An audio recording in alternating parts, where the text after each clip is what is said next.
こちらでは、29歳の理学療法士、リサの恋愛を描いた短編小説を朗読します。お楽しみいただけたら幸いです。それでは、朗読を始めます。タイトル、重なる賭け、夜風に告げた告白。今井リサは、理学療法士として愛知県清須市の病院に勤めて7年になる。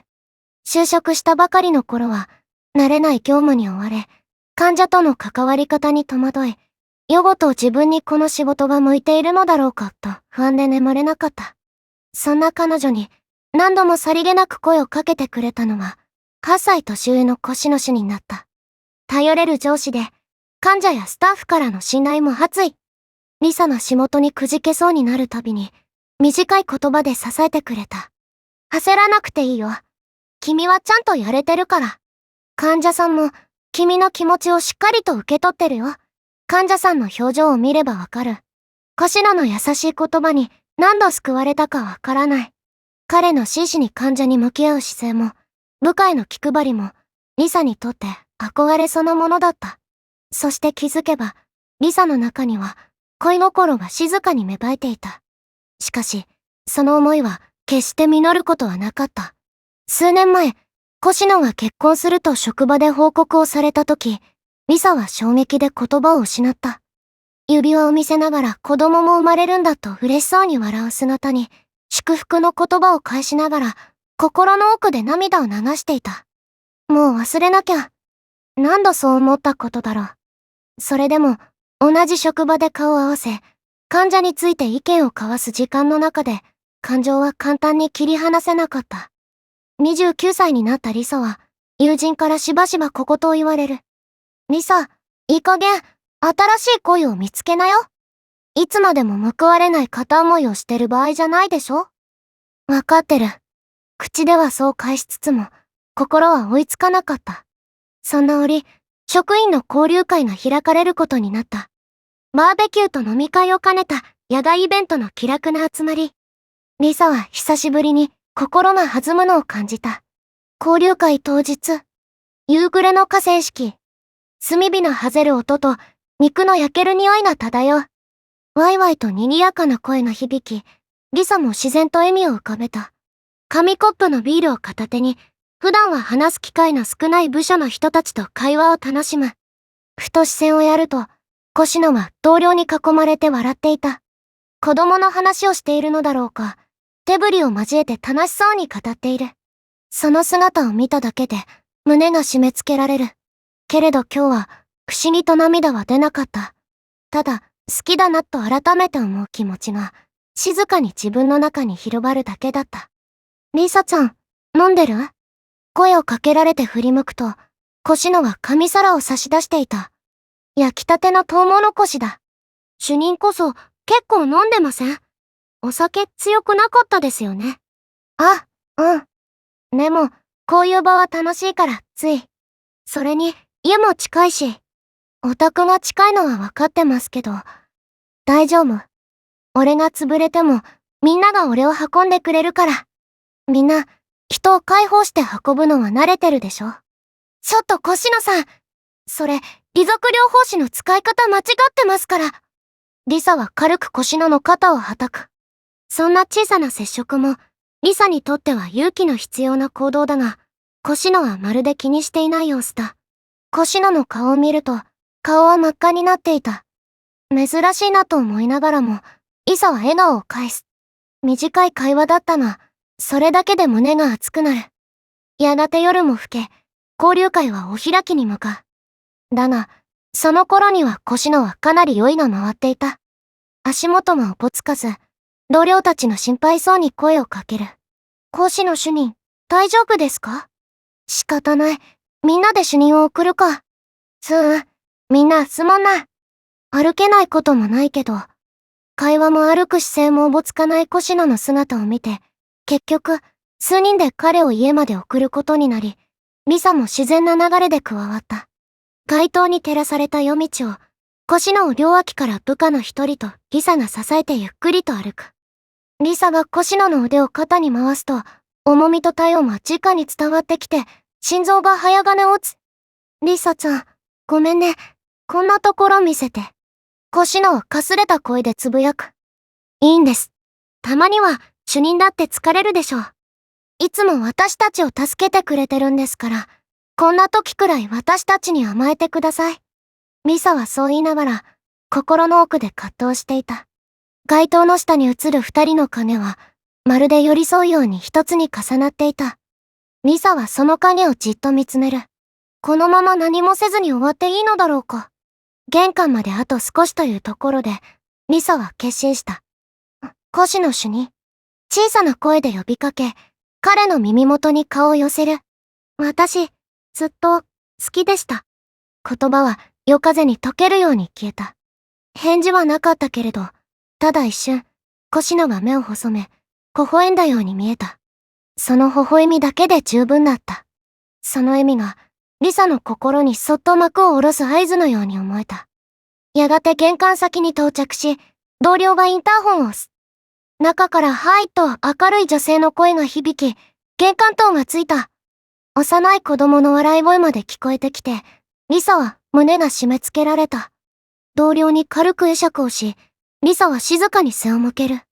振り返らない。これ以上は見てはいけないと思った。夜風が頬を撫でる。少し冷たいはずなのに、不思議と心は落ち着いていた。やっと言えた。長く抱え続けた思いを言葉にしたことで、胸の奥がすっと軽くなるのを感じた。帰り道、リサはスマートフォンを取り出した。画面には友人からのメッセージが光っている。来週、合コンあるけど来る？これまでなら予定あると断っていたはずだ。けれど今は違った。行ってみようかな。小さくつぶやき、リサは夜空を見上げた。星がいくつも瞬いている。長い片思いに区切りをつけた夜。リサの胸の奥には、切なさと同時に、新しい風が吹き込んでいた。こんにちは。お聞きいただいたのは短編小説「重なる影」、夜風に告げた片思いの朗読でした。主人公今井リサ、29歳の理学療法士の切なくも前向きな物語でしたね。実に引き込まれる物語でした。特に終盤の長く抱え続けた片思いに自ら区切りをつける決断のシーンは胸に迫るものがありました。そうですね。今回はこの小説を少し掘り下げて、リサさんの恋愛心理や彼女が歩んだプロセスについてじっくりと語り合っていきたいと思います。はい、まずリサさんの片思いの相手である越野主任について見てみましょう。彼はリサさんより8歳年上で、リサさんが就職当初仕事に悩んでいた時にさりげなく声をかけて支えてくれた上司です。焦らなくていいよ、君はちゃんとやれてるからという主任の言葉にリサさんは何度も救われたとあります。彼女にとって越野主任は単なる上司ではなく憧れそのものだったわけです。リサさんは理学療法士として病院に勤めて7年になりますが、仕事でくじけそうになるたびに支えてくれた存在に恋心を抱くのは極めて自然な心の動きです。やはり仕事の不安や緊張感といった非日常な状況下で優しくされた経験は感情を深く結びつけますよね。彼女の心の中に強い印象を与えたのではないでしょうか。まさにそうですね。しかし彼女の恋は数年前に越野主任が結婚し子供が生まれたことで報われないものとなってしまいました。報われないと分かっていても、同じ職場で顔を合わせ意見を交換する中で感情は簡単に切り離せないのが片思いの辛いところです。友人からもいい加減新しい恋を見つけなよと小言言われていますが、リサさんの心は追いつかない状態でした。ここで注目したいのは、リサさんが抱えていた恋心が単なる恋愛感情だけではなく、憧れや自己肯定感を支える拠り所としての意味合いを強く持っていたことです。越野主任は仕事ができる頼れる上司であり、リサさんの理学療法士としての成長を支えてくれた人ですから。その憧れの対象を手放すというのは、恋を諦めるだけでなく、自分を支えてきた精神的な柱を失うことに等しいのかもしれません。だからこそ29歳になってもなかなか区切りをつけられなかったのですね。そして物語は職員の交流会へと進みます。バーベキューの賑やかな会場でリサさんは越野主任が楽しそうに子供の話をする姿を目にします。胸が締め付けられるけれど不思議と涙は出なかった。ただ好きだなと静かに思う気持ちが広がったと描写されています。これは彼女の思いが諦めに近い静かで成熟した感情へと変化しつつあったサインかもしれません。その通りです。そして決定的な出来事が泥酔した越野主任を家まで送るシーンです。リサさんは同僚と2人で越野主任を支えて歩きます。街灯の下で2人の影がまるで寄り添うように一つに重なっていたとあります。この重なる影の描写は非常に象徴的です。リサさんが越野主任の腕を肩に回した時、彼の重みや体温が直に伝わってきて、彼女の心臓が早金を打ったという描写がありますね。これは彼女にとって肉体的感情的に最も密接な瞬間だったと言えます。はい、この状況、つまり物理的な親密さと叶わない現実が同時に存在する中で、リサさんはこのまま何もせずに終わっていいのだろうかと葛藤し、そして決心します。彼女はついに主任の耳元で小さな声で告白します。私、ずっと好きでした。その告白は夜風に溶けるように消え、返事はありませんでした。しかし越野主任は一瞬目を細めて微笑んだように見えたと。この微笑みがリサさんの心にそっと幕を下ろす合図になったとリサさんは感じています。この告白の行動の裏側にある心理を考えると、これは相手に思いを伝えることで恋を成立させるためではなく、自分の感情に決着をつけるための儀式だったと言えます。なるほど。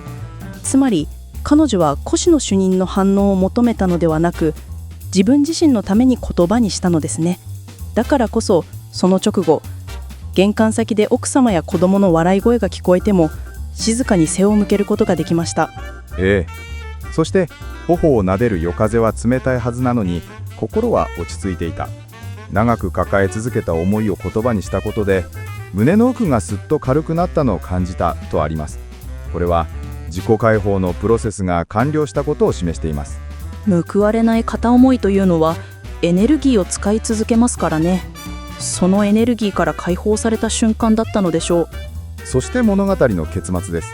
リサさんは友人からの合コンの急びに行ってみようかなとつぶやきます。これまでは予定あると断っていたはずですから、これは大きな変化です。長く抱え続けた思いに区切りをつけた夜、リサさんの胸の奥には切なさとともに新しい風が吹き込んでいた。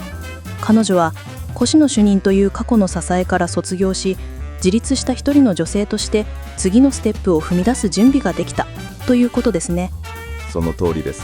リサさんの物語は、叶わない恋もまた自分自身を成長させ、次の一歩を踏み出すための必要なプロセスだったということを示唆しているように感じます。諦めるのではなく決着をつける、その行為が彼女に新たな未来をもたらしたわけですね。非常に心温まる、そして前向きな結末でした。はい、リサさんの新しい風がどうか穏やかで温かいものでありますように。本日は今井リサさんの切ない片思いの物語を通じて、自己解放と次のステップについて掘り下げてきました。次回もまた深い物語の裏側に隠された心理を紐解いていきたいと思います。それでは今日はこの辺で。ありがとうございました。最後まで聞いていただきありがとうございます。リサのプロフィールはこちらです。趣味は散歩。29歳の理学療法士です。彼女のイラストギャラリー動画を YouTube で配信しています。またイラストデータをグッズサイトすずりで配信しています。ぜひ概要欄のリンクからお越しください。こちらでも楽しんでいただけたら嬉しいです。最後にこの動画にもいいねやフォローをして応援してもらえたらすごく嬉しいです。よろしくお願いします。